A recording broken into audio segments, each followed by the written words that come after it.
EP. ജയരാജന്റെ ആത്മകഥയിലെ പുറത്തുവന്ന വിവരങ്ങളിൽ പ്രതികരണവുമായി കെ.പി.സി.സി പ്രസിഡന്റ് കെ. സുധാകരൻ.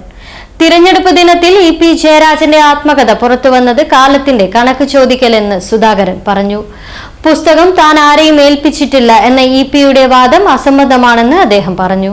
ഉമ്മൻചാണ്ടിയെ വേട്ടയാടിയ പിണറായിക്ക് കാലം നൽകുന്ന മറുപടിയാണ് ഇ.പി. എന്ന് അദ്ദേഹം പറഞ്ഞു.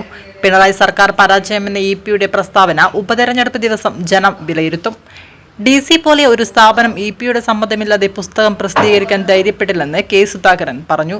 അവസരവാദിയെന്ന് CPM-ൽ തന്നെ അഭിപ്രായമുണ്ടെന്ന് സുധാകരൻ പറഞ്ഞു.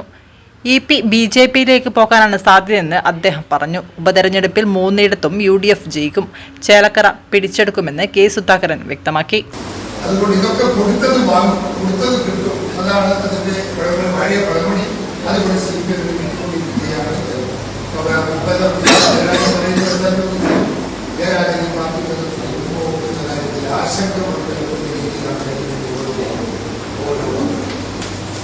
അദ്ദേഹം മുമ്പ് ആക്ഷേപിച്ചിട്ടുണ്ട്. അദ്ദേഹത്തിന്റെ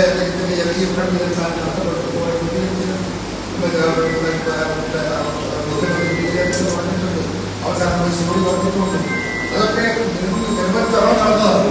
ഒടുവിൽ ഇപ്പോഴും അദ്ദേഹം രണ്ടും കൽപ്പിച്ചുള്ള പുറപ്പാടാണ് അദ്ദേഹം പറയുന്നത്. ഈ പ്രസിദ്ധീകരണം എന്റെ സമ്മതത്തോടെയല്ല എന്നറിയില്ല. അതൊരു ശുദ്ധ അസംബന്ധമാണ്, കുറവാണ്. ഈ മുത്തുകത്തി കേരളത്തിലെ ഏറ്റവും വലിയ പ്രമുഖമായ ഒരു DC ബുക്ക്, വളരെ വിശ്വസനീയമായ ഒരു സ്ഥാപനമാണ്. ആ സ്ഥാപനത്തിനകത്ത് ഇങ്ങനെ അനാവശ്യമായ അപഖ്യാതികളോ അപവാദങ്ങളോ പ്രചരിപ്പിക്കുന്നതോ അതിന്റെ പാരമ്പര്യത്തിനകത്ത് വളരെ മാന്യമായി പത്രപ്രവർത്തനം നടത്തുന്ന ഒരു സ്ഥാപനങ്ങൾ അവരെ അവിശ്വസിക്കാൻ കേരളത്തിലെ അവരെ അറിയുന്ന ജനങ്ങൾ കൊടുക്കുന്ന